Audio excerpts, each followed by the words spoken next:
What's up, my peeps? Joshua Smith here. Thank you so much for tuning in to GSD Interviews. Before we jump into this interview, I want to give our sponsors a quick plug that make this show possible.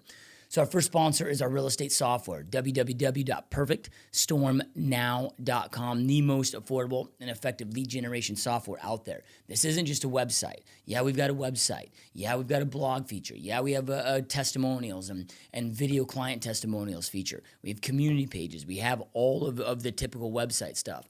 Where we differentiate ourselves is on the lead generation. We teach you how to lead generate. This system is extremely effective with lead generation. We can teach you how to go out there and generate more leads than you can handle without spending a penny on lead generation, right?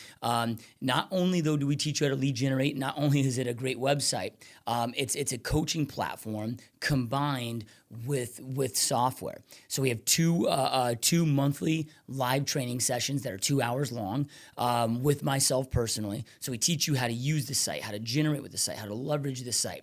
And it goes deeper than that. Okay, I'm getting all these leads. What do I do? What do I say? How do I convert these leads? So we go and train you and coach you on every aspect of that so you can go out there and dominate it in your business. You have access to me, my developers on a daily basis as a customer of ours. So it's $99 a month, no contracts, no registration fees. It's month to month, $99 a month. You can't beat it, right? So go check us out, www.perfectstormnow.com.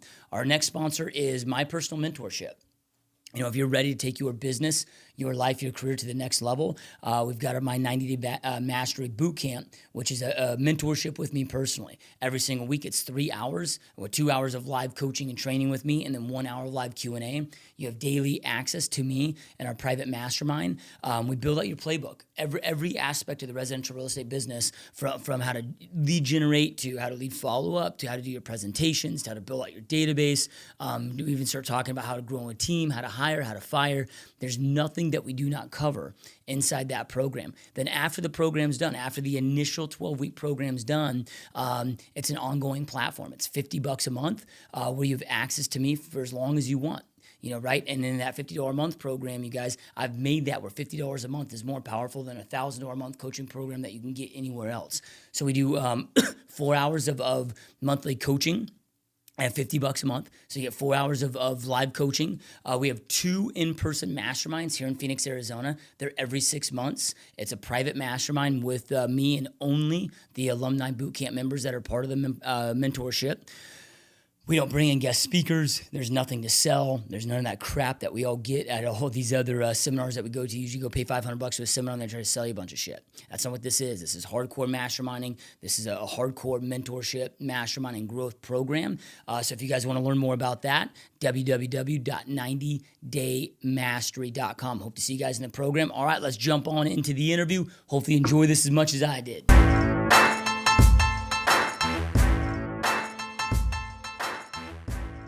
All right, what is up, my peeps? Joshua Smith here with another GSD interview. Every single week we interview top entrepreneurs and just straight up top badasses, you guys. They're out there dominating their space.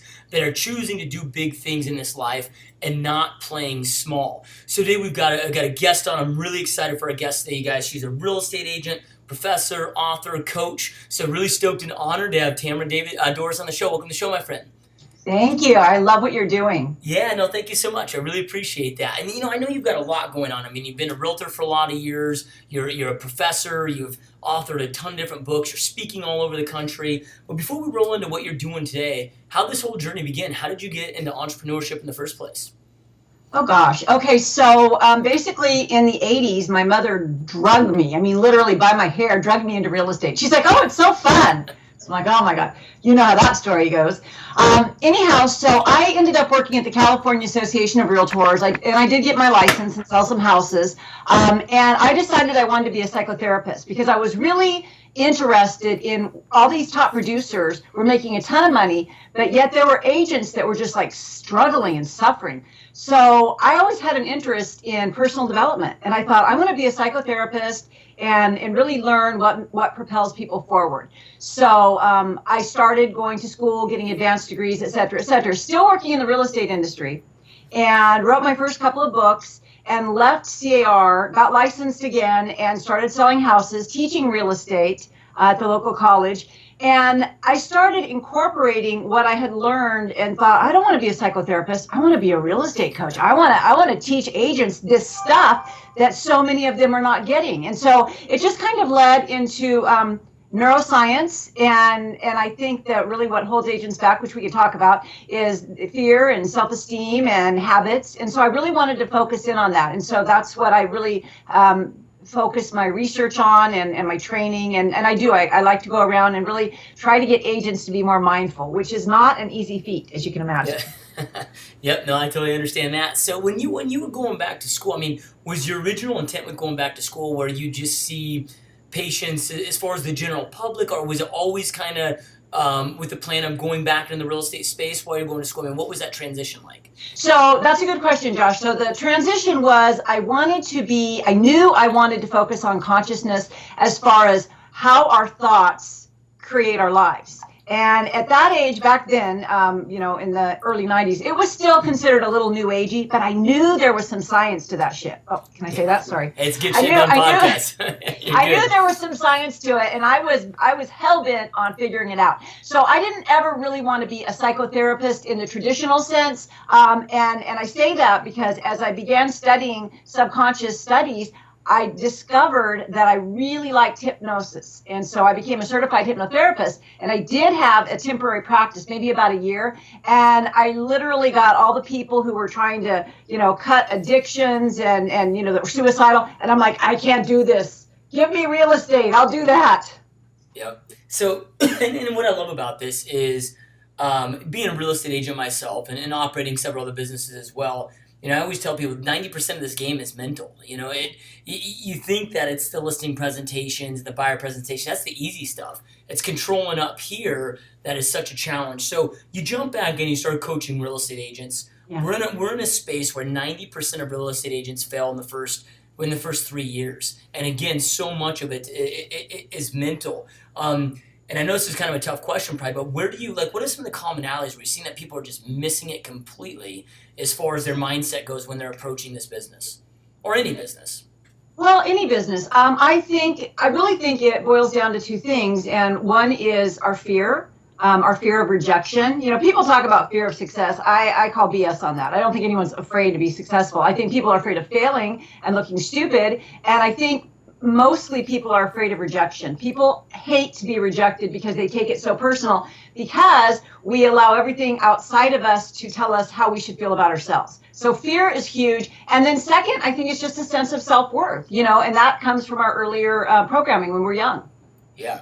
So let's start with fear of rejection first. I mean, what are some ways to overcome that? Because that is, I talk to agents all day long, even on my own real estate team here in Arizona, and I can't get them to pick up the phone. They have such massive call reluctance, and it really boils down to that fear of rejection. Because we can practice scripts all day long, but it's so hard to get them to take action. Yeah, exactly. Because it's not a script. I mean, I have a confession. I was on your last webinar. Was it yesterday? Friday? Yeah, Friday. Yep. You had a webinar, and I was there. I was listening. I was checking you out, dude. I was checking you out. That's killer. Anyway, you did a great job, and that's why I said I love what you're doing. You're doing a really great service. I love the energy that you're bringing to your community. So kudos to that. But let's get back to fear. It's not about picking up the phone, Josh. What it's about is in our limbic brain system, which is our reptilian brain, as Seth Godin calls it. It really is about belonging to a tribe. And it's part of our DNA to not be rejected, because back in the old days, if we were kicked out of our tribe, we would die. We would be out of it. So when our brain goes into that, oh my gosh, what if I'm rejected? It really goes back into that mammalian way of thinking of rejection equals death. And we have to remember that our limbic brain is in place to help us survive. And so when we feel that cortisol go off and rush through our body, we're like, oh my gosh, we really experience physical fear, and we misinterpret it. Instead of using it for excitement and to jazz ourselves up, we use it as oh my gosh, I'm going to die. And that's where call reluctance comes from. So when it comes to overcoming that, how do you overcome that? How do you get your rejection tribe strong? What do you do there?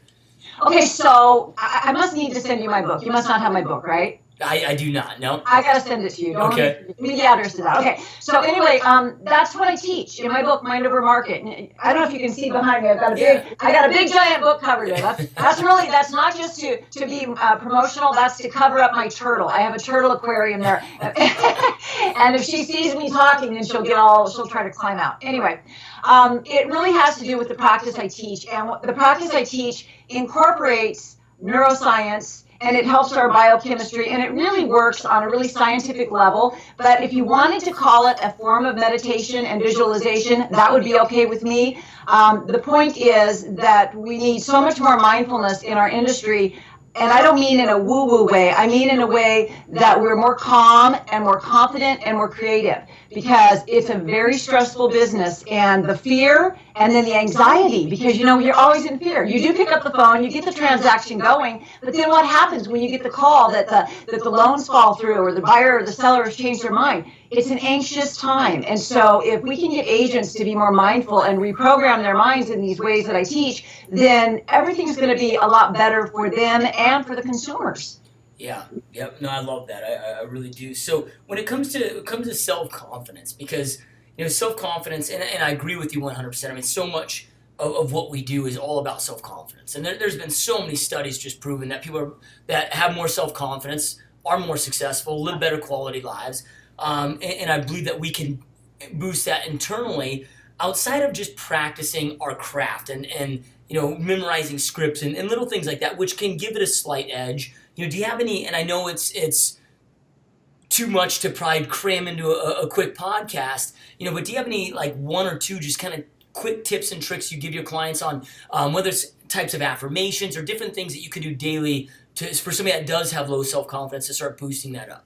Absolutely, and I love that you said that. It used to be back in the day, with, I don't know, I'm going to say 15 years ago, affirmations were like, oh, affirmations. But now we know through science, neuroscience, that certain parts of the brain light up when we're saying a positive affirmation. And when we say it enough, with enough repetition, our brain starts to secrete the neurochemicals that elevate our moods. And those two things coupled together start to give our subconscious mind the idea that we already have what we say we're going to have. So affirmations are ideal. The one tip that I'll give your listeners about affirmations is that make sure it's believable. Because if you're sitting here and you've got a stack of bills and you don't even know if you can make your cell phone payment this month, it's really a far stretch to say, I'm a millionaire. But if you can say something like, every day in every way, like Napoleon Hill, I get better, better, and better. Or if you can say, I'm enjoying complete abundance now. Things like that are not so far of a stretch. Affirmations are awesome. Then the other thing is to use your imagination. We know through medical research, the placebo effect. We know through Olympic training and athletic training that seeing something in your mind before you actually experience it can change your brain. I mean, there's a study where they had people play the piano every day, and then they had another group just imagine they were playing it. And do you know that the people who were not actually playing it, the same regions in their brain lit up as if they had had that actual experience? So your brain doesn't know. So you've got to trick yourself, kind of. Yeah, I love it. It's so odd how society kind of, like you said, affirmations have been kind of so. They get this bad rap, but if you study the greats, like you talked about Napoleon Hill and Think and Grow Rich, and you study Olympic athletes, your greats like Michael Jordan, they all have that in common, from the meditation to the visualization. I mean, success doesn't happen by accident. That's right. That's right. Yeah, so awesome. So as far as going back to you personally, because I'm just really kind of curious about because you're somebody that's had so much success and continues to have success. What does your personal daily routine look like? And not meaning work day to day, but your own personal routine as far as meditation and getting yourself into that right state. So every single day, 7 days a week, I meta-create. I call it meta-creation. That's my process, because it's a business person's meditation. In other words, it's faster. It uses brainwave technology, which is accessible for everyone, and it's really about creating what we want in our future. So I do a meta-creation session anywhere from 20 to 40 minutes. And when I say I journal, I don't journal like, oh, woe is me. I journal like, here's what I'm going to get done. Here's how I see my day turning out. Here's how I see my year, my month. I always make sure that I review what my plans are so I can have that image in my mind. And I do yoga 4 times a week. And that's kind of, I mean, that's I think what you're getting at, just the basic practice. And here's what's important, Josh, is you got to take it out in the streets with you. You can't sit here and medicate and journal and say, okay, here's my ideal situation. I'm going to make this happen. And then just sit on your ass and not get anything done. I mean, you've got to pick up the phone and you've got to walk the walk and talk the talk. You can't hold resentment. So it all is kind of one big unit. So as far as, okay, when you get when you go and you get your degrees and you get this and you decide, okay, I want to transition back into the real estate space and coaching and consulting realtors. What was that like? Because I mean, working with realtors, I coach in that space as well. Did you get a lot of resistance with them buying into it?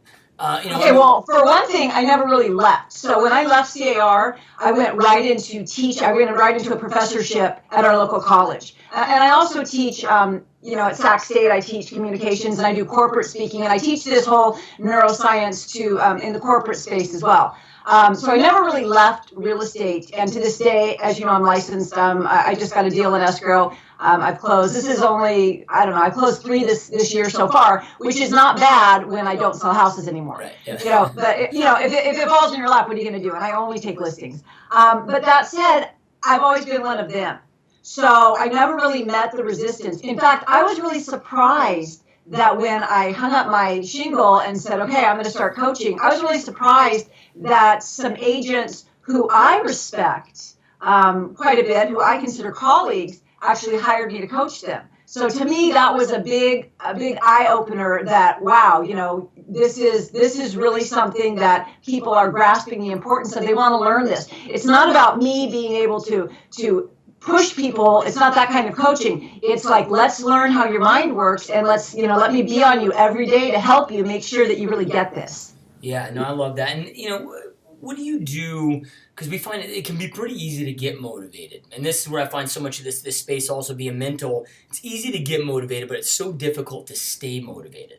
Yeah. Right? Like you go to the seminar and you get all pumped up, but then stay motivated. What's some advice there that you give to people to stay motivated day in and day out, even on those very difficult, tough days? Yeah, absolutely. So, I go back to Tony Robbins. I got to tell you, one thing that he said, and I just love Tony Robbins because back in the day, he was teaching a lot of things that I don't believe that there was actually science to support it. And now more and more things come up, and I'm like, yeah, Tony had that right. I don't think he really knew what he was talking about as far as science. But, one of the things that he always said was change your physiology. And so if I'm talking to a client or, anyone who's watching or listening to this, if you wake up and you feel bad and you're, I can't keep the motivation up, you've got to change your body. You see, we get so stuck in our bodies that we think we are our bodies. And so doing something, dancing, I dance with my dogs. Do something to raise your vibration. And so you're on edge and you're feeling happy, because the feeling you got at that seminar where you were all on fire and excited, that was your thoughts. That was just your interpretation. You can do that. You don't need to go to a seminar. You have to recognize that you did that to yourself, and you can do it again. Turn on YouTube. Watch your show. Get fired up. People can do that at will. Right. Yep. Love it. So, what do you personally do to continue goal setting? Because, we find that it's so easy where good becomes the worst enemy of greatness. When you get comfortable, things are good enough. What do you personally do to keep making sure that you're leveling up and not settling for good enough? Well, I have an ideal outcome, which is what I recommend everyone do. You have to have an ideal outcome. And one of the things I was on, whose show was I on? Joe Stump. I don't know if you remember him. Yeah. Do you remember him? Yep. I love him. Anyway, he interviewed me for his community a couple of months ago, and he really loved the book. And he said, one thing that was really interesting about your book is you're telling real estate agents to think of their ideal outcome that has nothing to do with real estate, which seems contrary. But here's my thinking. Nobody woke up and said, oh my God, I want to be a real estate agent when I'm older. Nobody did that. And well, maybe some people did, but for the most part, it's a vehicle to bring us the values that we want, which ultimately are probably service and wealth and freedom. And so I encourage people to think about, if they could do anything in the world, if they had millions and millions of dollars and could do anything in the world, what would it be? And then we get an ideal image of that. Let's go for that. Now, how can we use real estate as a vehicle to take us there? And you see, that will keep people way more on fire than coaching them and telling them, okay, how many doors are you going to knock on? How many listings are you going to get? That's just mechanical. Let's go for the big vision and stay focused on that, and then use real estate to get us there. Yeah, I couldn't agree more, because when you don't have that clear purpose of what you want, it's so easy then just to focus on that activity on hand and not the big picture. So couldn't agree more. Okay, so let's say something happens, and you could take it into the coaching consulting space, back to the real estate space. But let's say something happens and you financially get totally wiped out. You're having to start all over again from scratch, but you maintain all the knowledge, all the information, everything that you've known over all these years, but you have little to no money left. Like, what are the first few things that you would do immediately to go out there and regrow? And again, can be any of the businesses that you operate. Sure.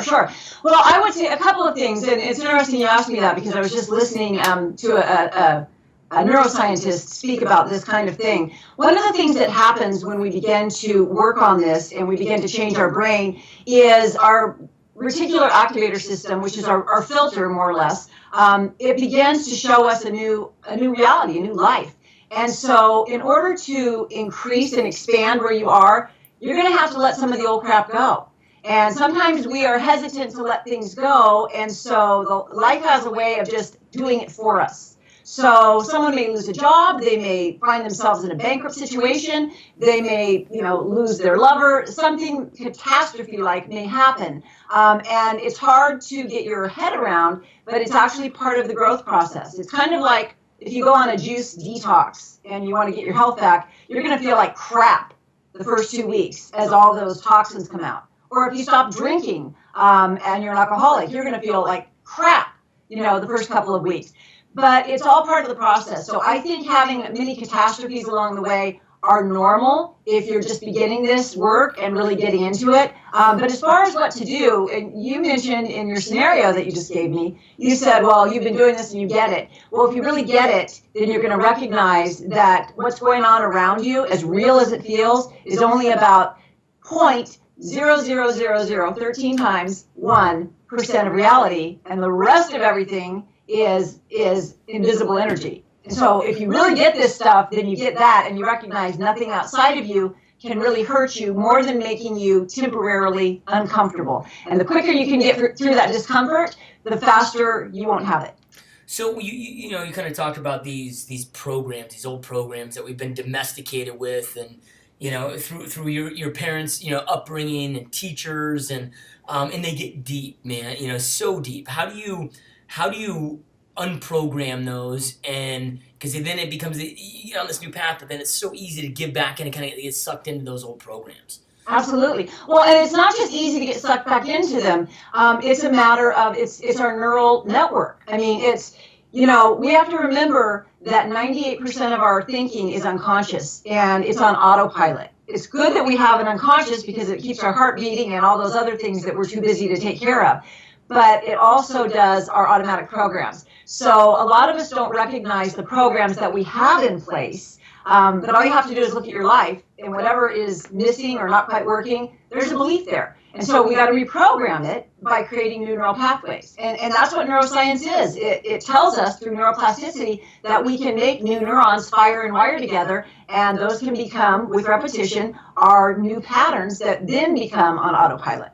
Yeah. So how important do you feel when it comes to the brain and being clear in these thoughts, and a lot of the work that you do is nutrition? Okay, good question. No one ever asked me that. I believe that part of the problem that we have as a society of salespeople, anyone actually, is that we're not taking good enough care of our brains.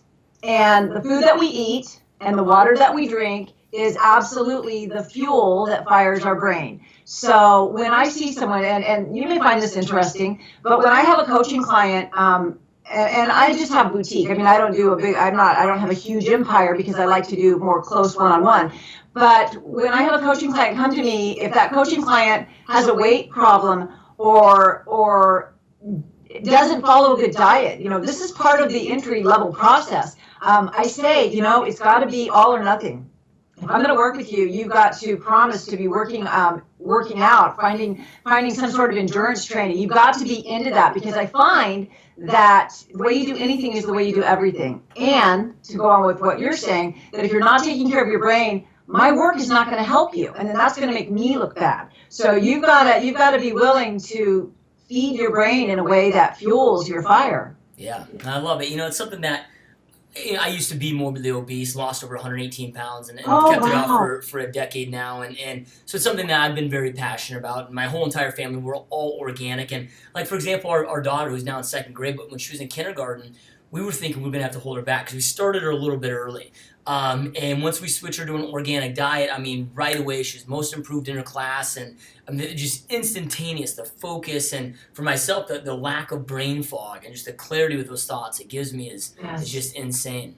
Well, and I'm so happy and so impressed for you. That's awesome, and awesome about your little girl. And the thing is as parents, it's nobody's fault when it comes down to it, because modern medicine doesn't share this with us, and the media and pharmaceuticals.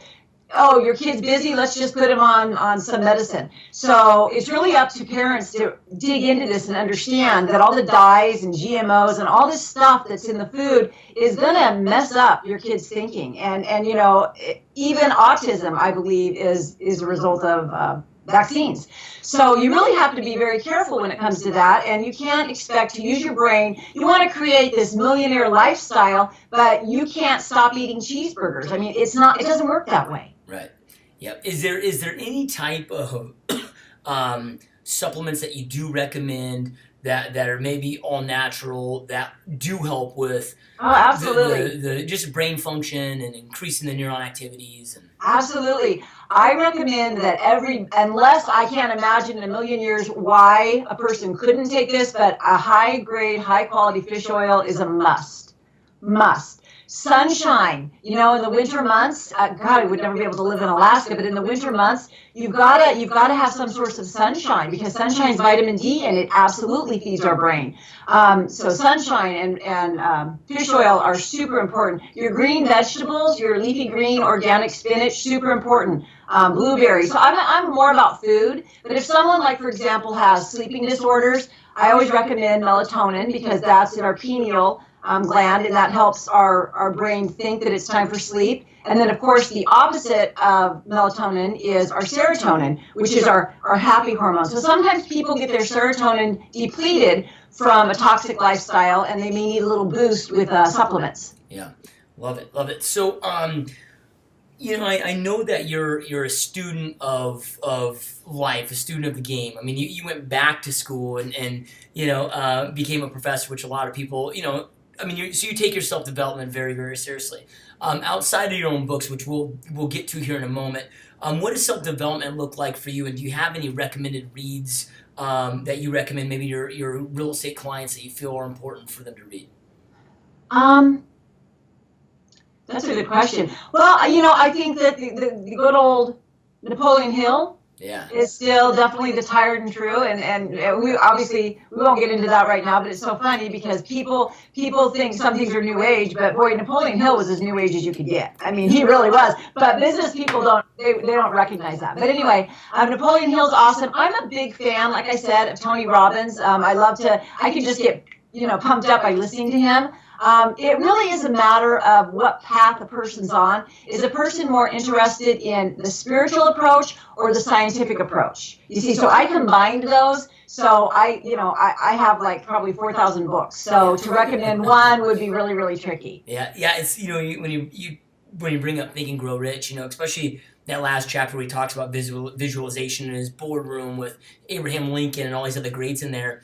He was too freaked out when they first released the book to put that in there because he thought it was too far out there. And then towards the end of his life, he decided to finally throw in that chapter, which thank God he did. But well, and I don't know if you know this or not, but another thing is in the first publication back in the 30s, the publisher actually omitted the word vibration. He had it in there 37 times and they took it out 37 times. Yeah. And another thing people might not know about Napoleon Hill is he really struggled financially. Yep. And so it was until much later, when Clement Stone helped him out, that he really struggled financially. He knew these practices, but it's like the cobbler's kids, right? Yep.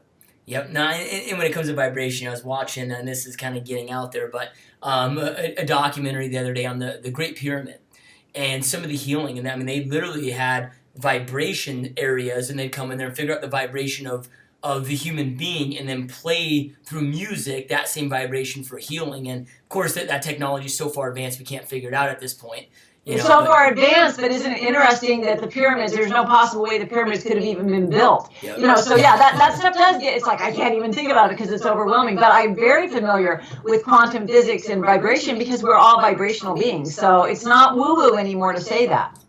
Yep. No, I love it. So let's talk about your books, because I know you've authored. You've written a lot of books. What inspired you to start writing? And then, then if somebody wants to go out there and learn more about you and go out there and pick up your books, where's the best place to do that?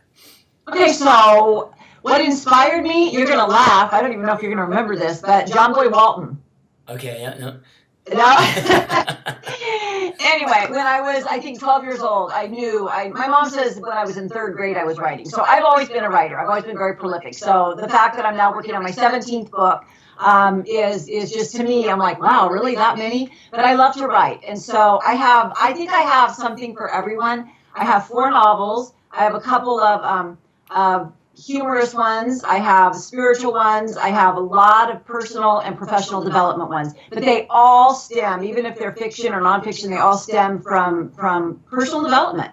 So Amazon, go to Amazon and look up Tamara Dorris, and I'm on there. You've got all my books on there. So with the vast majority of our listener base being real estate agents, is there any particular one? Because if you're like, well, I don't know if I want to, order all 16 at this time. Is there any particular one where That's all baby. That's it. Mind Over Market, Mind Over Market, the Real Estate Warriors Roadmap to Mindset, Marketing, and Media. And there's also, I don't know if I don't have it, there's also a workbook that goes with it.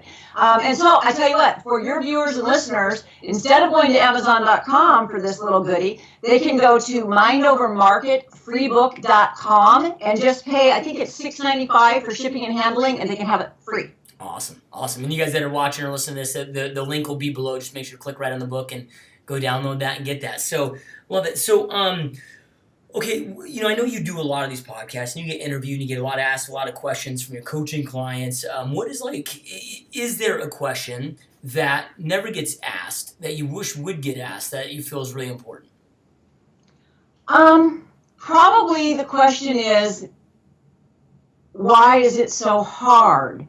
And the answer is because you have to close off everything going on around you and go inside and create. And I think it really boils down to, we're always looking, Josh, for an answer outside of us. What new program can I buy? Who can I go to? What new lead generation thing can I use? There's got to be something. And we take this forced action, and we think I have to advertise. I got to do Facebook ads. And it's really about, it's only so hard because you're looking outside of you. And I think people forget or don't even remember that inside of them is their connection with their higher self. And this isn't woo-woo. This is their subconscious being that is like 98%. Just imagine that everything you know right now is only 3% of your brain. Can you even imagine what the other 98% could do for you? It's huge. And so we're always looking outside of ourselves with our 5 senses, experiencing life that way. And if we don't take that 20, 40 minutes a day and go inside and really get that connection going, it's never going to work. And if it does, it's short-lived. So that's why it's so hard, is because we're looking in the wrong place. So, in the business world, so many people say that you're a result of the 5 people that you spend most time with, right? You hang out with 5 broke people, you're the 6th broke, or 5 negative people, you're the 6th negative person. So when it comes to that of eliminating certain things in your world, how important, now that you've done the work that you've done and been doing what you're doing, do you still find that to be true? I mean, what are your thoughts on that? Absolutely, absolutely. In quantum physics, there's something called entanglement. And so when you have a connection and communication with someone, it's always there. You always have it. Even just now, you and I, video to video. So the people that you associate with really kind of spread their energy on you, so to speak. So for me, myself, I am very picky. I don't hang out with energy vampires. You've got to protect your energy. And when you're a real estate agent, like your listeners are, that doesn't mean that if you have a client that seems negative, you can't work with that client. It just means that on your private, personal time, where you have a choice in who you associate with, make sure you fill that with some good people. I mean, whether someone hires you for a coach and that's the good energy, that's awesome, because that counts. And have time with YouTube and watch people that inspire you there. So it doesn't mean that you have to be connected face to face. It just means that you have to be around people or observing people that really inspire you and raise your energy versus those that take your energy down. So do you have like a daily reflection time, or do you recommend some type of a daily reflection time so people can, because we live such a fast-paced life, so they can slow down enough and kind of analyze that stuff? What are those negative things I need to eliminate and be able to get from that? I mean, do you personally practice that, and do you recommend that? Oh, absolutely. Absolutely. In fact, the Mind Over Market workbook that I mentioned has a significant section contributed to daily gratitudes, where I encourage agents or anyone, I encourage people to write down the things they're grateful for. If you have a really killer day, you get 3 leads, you close a deal, things are awesome. You need to write that down and let that energy reverberate, just really experience it. And then 2 days later, when, what hits the fan, open that and remind yourself, oh my gosh, it was that great 2 days ago, it's going to be that great tomorrow. Right now, I just got to move through it. The quicker I move through it, the better off I am. So I'm a big fan of noting gratitudes. I'm also a big fan of keeping, in the same workbook, I have a section for your bucket list. So you've got to focus on the things that you want, not on the things that you don't want or the bad things that happen.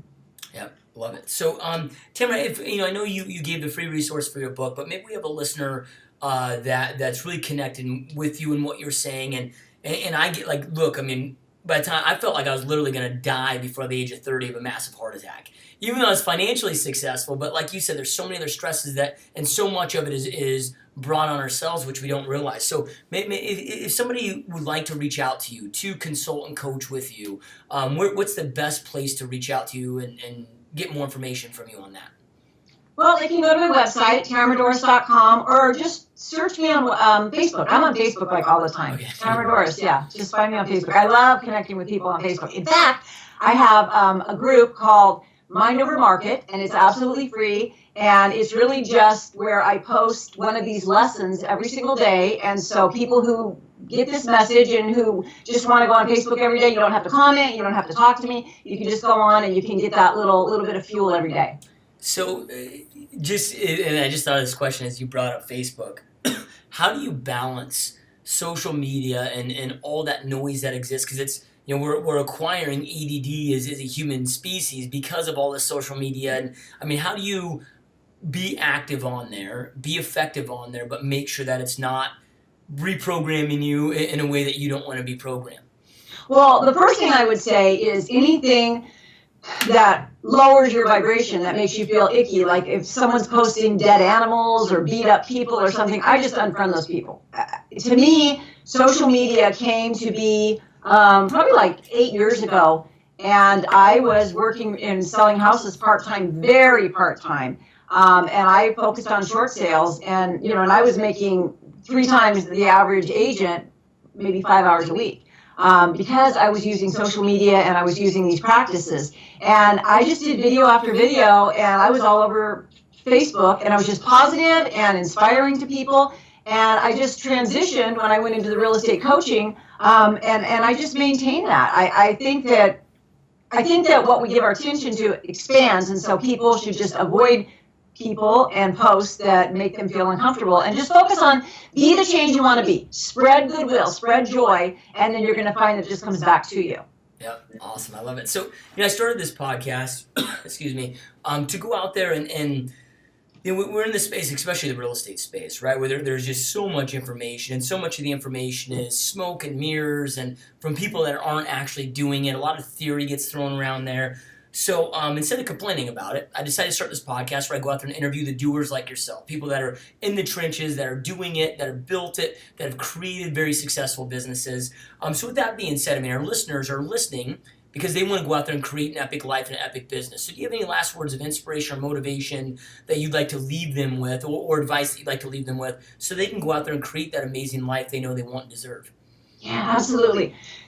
The most important piece of advice that I can give anyone in any field is to see the person that you want to become, and then imagine yourself being that person. It's not about getting stuff or getting success. It's about becoming the person who already has what you want. Because if you were that person now, you'd have it. So practice being a better you. Yeah, love it. Such powerful words. And to our listeners, I know I end every podcast with this, you guys, but information without implementation is really just the start of delusion. Information is not power. It's taking that information, applying it into our worlds, into our lives, that creates power. So Tamara shared so many great pieces of information. You guys, go download her book. Take something that she shared with you. Take action on it right now so you can go out there and create that success that you know you want and deserve in this life. And Tamara, thank you so much for being here. I know how busy you are, and this has been a huge pleasure and a huge honor. Thank you, Josh. It's been my pleasure. Absolutely. All right, you guys, we will see you next time.